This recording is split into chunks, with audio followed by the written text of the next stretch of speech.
I was trying to look up John Carr.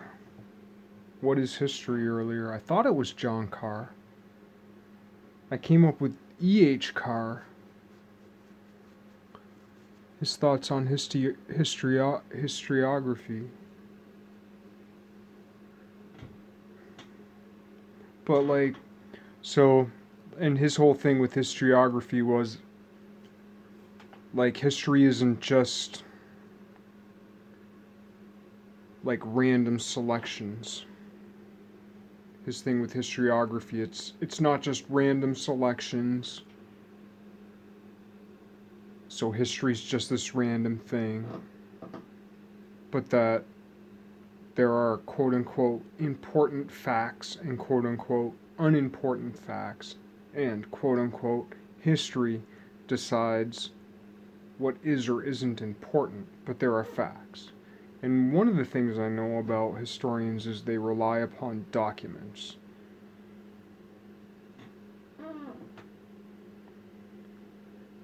But documents discount oral history. If you're in junior high,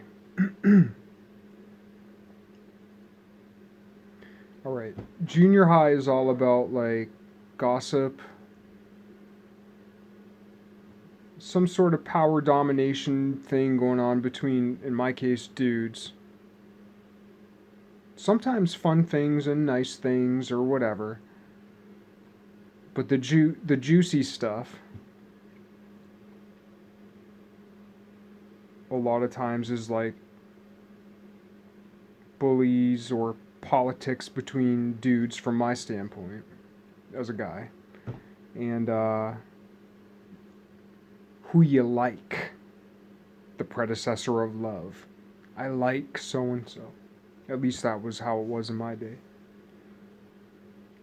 But when you write a note, you know it might be intercepted or shown.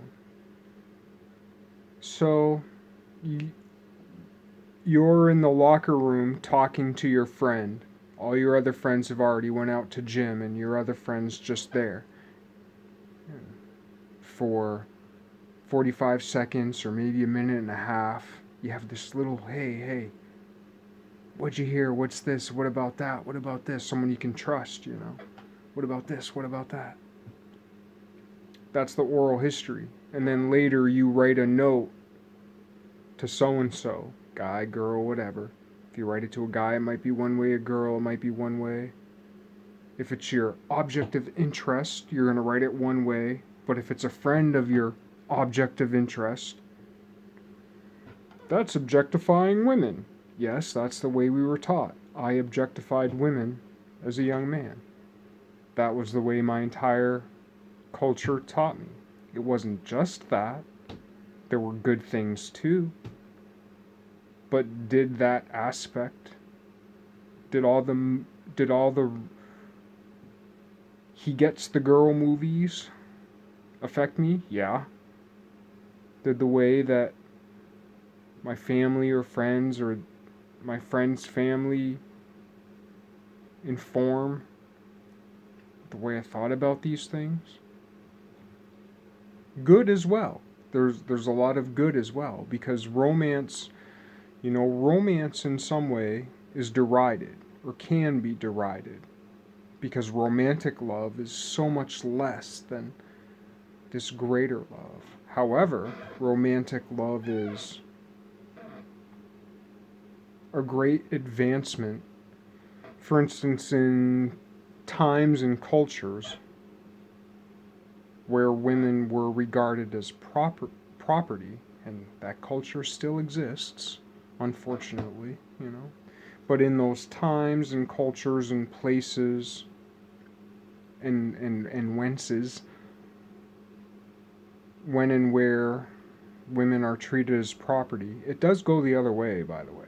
I don't know if people, badgering women, which has a lot to do with Socrates. Right? Plato and Aristotle was Plato's student. Plato was Socrates' student who never wrote anything, whose wife was a naggy bitch, who fucking hated him. So the story goes. And that's the father of the West? One of the symbols, and there's a lot more to it, and I'll get to it later, but one of the symbols of why Socrates isn't the father of the West is the fact that he killed himself with poison hemlock, which is the look-alike of bird's nest, wild carrot, Queen Anne's lace. Queen Anne's lace is the real deal. If you study Queen Anne's lace, one of the first things that comes up, if not the first thing, is don't pick poison hemlock. Don't pick poison hemlock. The most famous historical association of poison hemlock is Socrates. Don't base your theory of the West on a lineage that includes a man who either did so many wrong things that he made his wife hate him and turned her into a broken wretch, or was so stupid to marry a badgering witch predicated by the bee.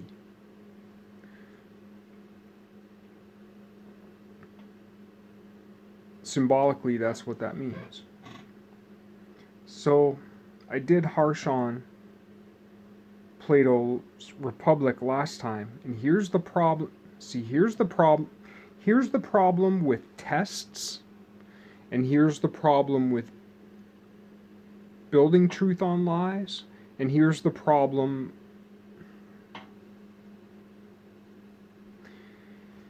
It's complicated, but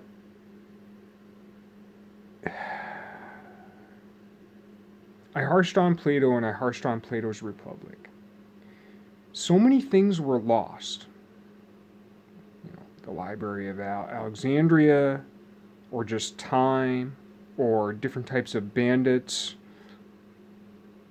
or people who knew what was going on and did malicious things to keep the truth away from people. But like Socrates and Plato were lifted way up, right? Or I'm sorry, Plato and Aristotle were lifted way up. One of the reasons they were lifted way up is because their texts survived. There's all kinds of people who wrote a lot whose texts don't survive. That's also part of the whole written versus oral tradition. Socrates was purely of the oral tradition, and those who wrote of him. That's why he's famous. If Socrates truly was the father of the Western tradition, which he wasn't, he's the false flower. He's the look-alike. He's the fake Pythagoras, kind of, but he's the fake Pythagoras.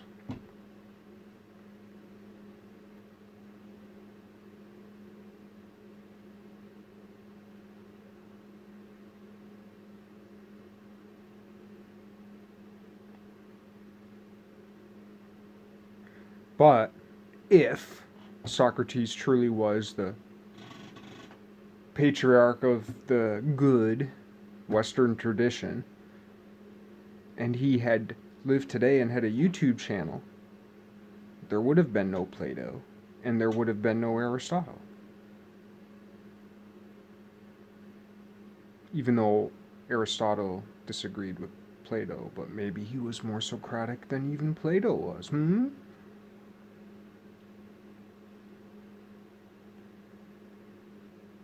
For that matter, the same thing, like today I was listening to the audiobook of Plotinus Aeneid, and I didn't realize before I started listening to it that it was written by Porphyry.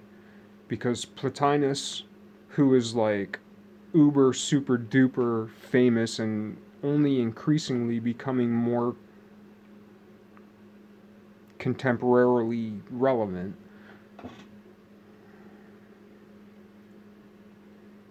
Plotinus was terrible at spelling.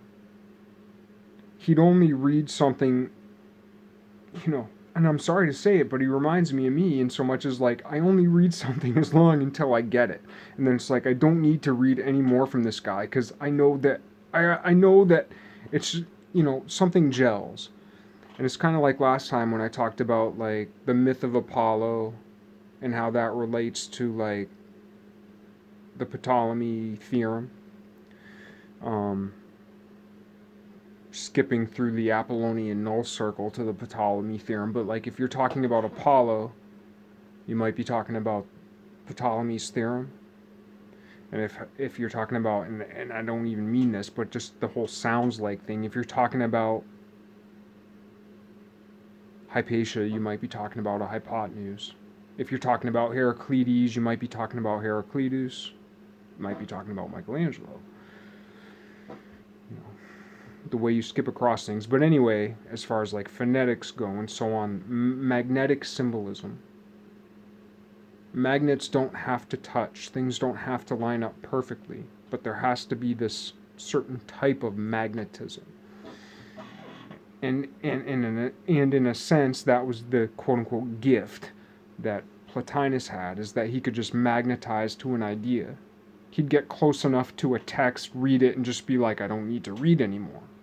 I get it. You're with me. And with other people, he'd just read a little bit and be like, nah.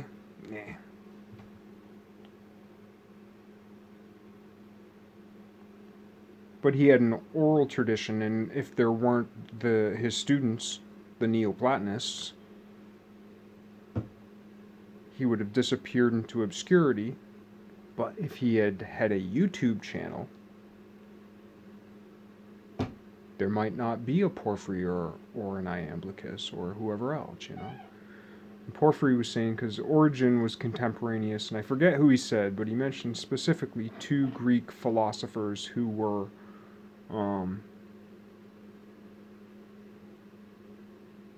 Origen and someone else, Armidas. I'll have to look it up, because I'll have to check them out, because he said they were actually worth. And I'm more of an Iamblichian, I already know, than I am a Porphyrian. But as a student of Plotinus, as Iamblichus was, Porphyry is so important to me. And whoever he mentions, I'm going to check out. And I've heard of Origen, but I hadn't heard of the other guy. And he also mentioned that at that time period,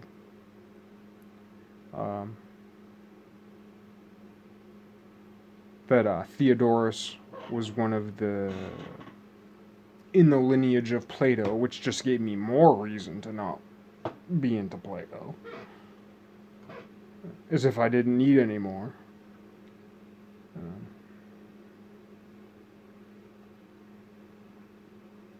Even though, like, people give a lot of lip service to Plato, but that might have been politics of the day. That might have been the note writing of the day. When behind, I don't know, man. Because Iamblichus never would have agreed with the Republic. Ever. Ever. Ever. There's absolutely no way. If he harshed on, if Iamblichus and he wasn't harshing, he was just like kind of correcting. If Iamblichus harshed on Porphyry the way he did, he would have ripped Plato a new asshole. Period. But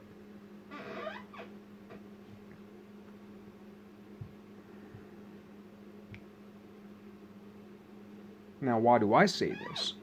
People get into philosophy. There's a couple of different reasons, or a lot of different reasons. But the ones who are right, it's because shit happened in their lives, and they are looking for answers. So, if I have any authority at all, which in some sense I don't claim to, but yet, because I really do believe, I'm definitely the dumbest person I know, but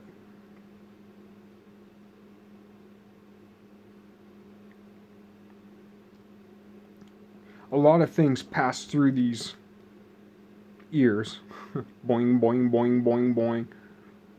And some things go blam. And a lot of other shit is just like, get the fuck out, you know? But it has to do more with the mystical things that have happened in my life. And some have happened under great angst. In very. If I told most people the truth, I've never said the truth about my life as I've experienced it. And there are reasons why I can't now. But I've definitely left enough between the lines where if you're of the mind or if you're magnetized toward me, you'll get it and you'll know. And I'm sorry if the same things have happened to you. I don't like it any better than you do.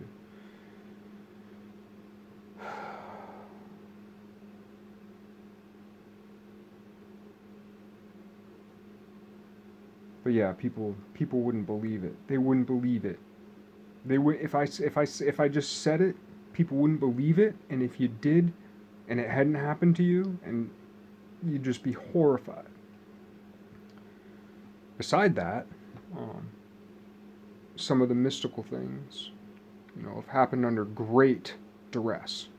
And when I say in great duress is a tragic understatement.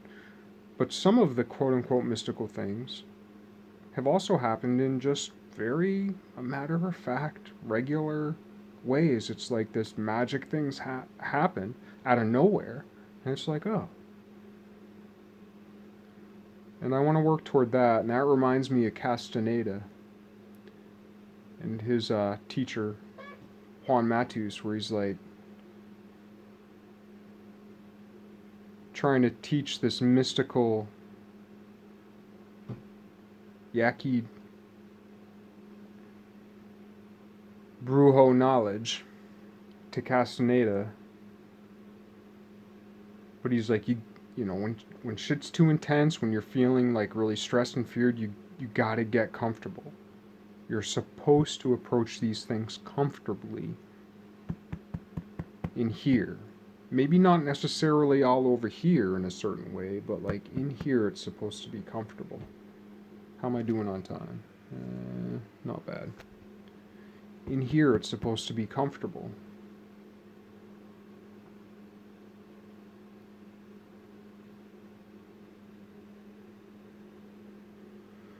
Boy, I don't even know where I'm pointing this thing. I'm probably making another one of them chop my head off videos, but in here it's supposed to be comfortable. And those things have happened too, and I want to talk more about those, but it gets lost in the language.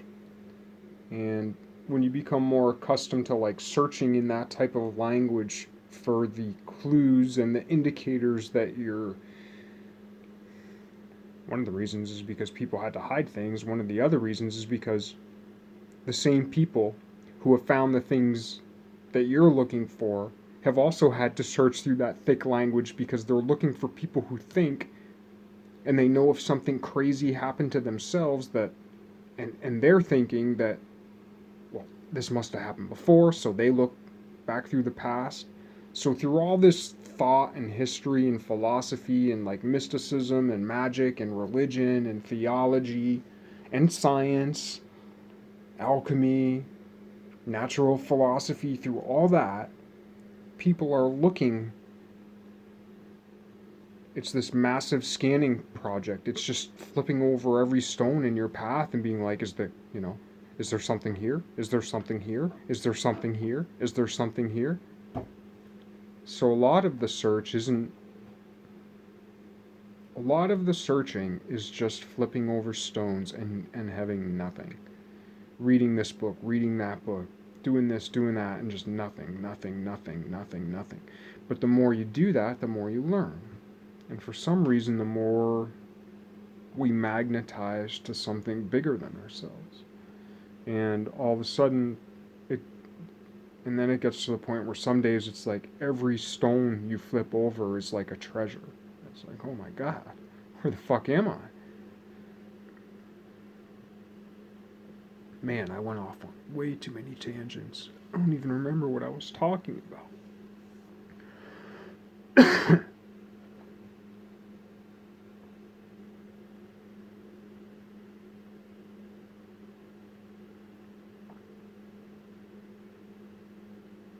Oh yeah, like if Plotinus had had a YouTube channel, right?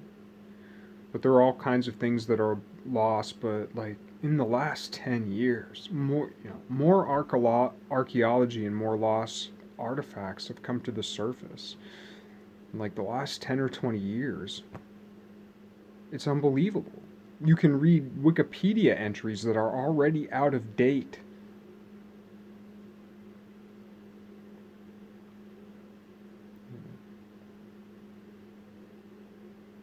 For instance, if you look, I was looking on Wikipedia yesterday about the origin of blue eyes.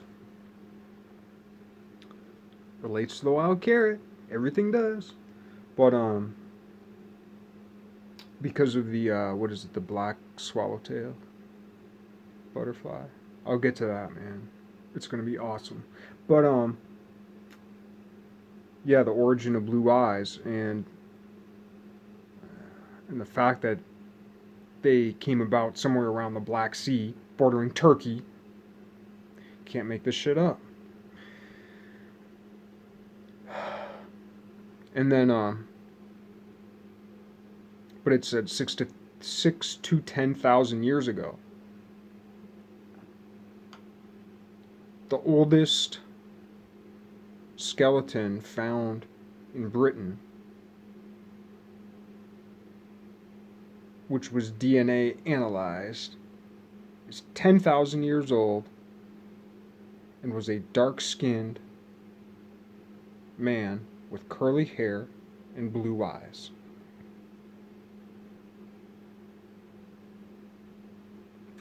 But anyway, Wikipedia is already out of date. It's just crazy. But that's one of the things about, and that's even just something as common as blue eyes. There's a contradiction among the most contemporary literature that's available to everybody. So there's a lot of sewing together to do.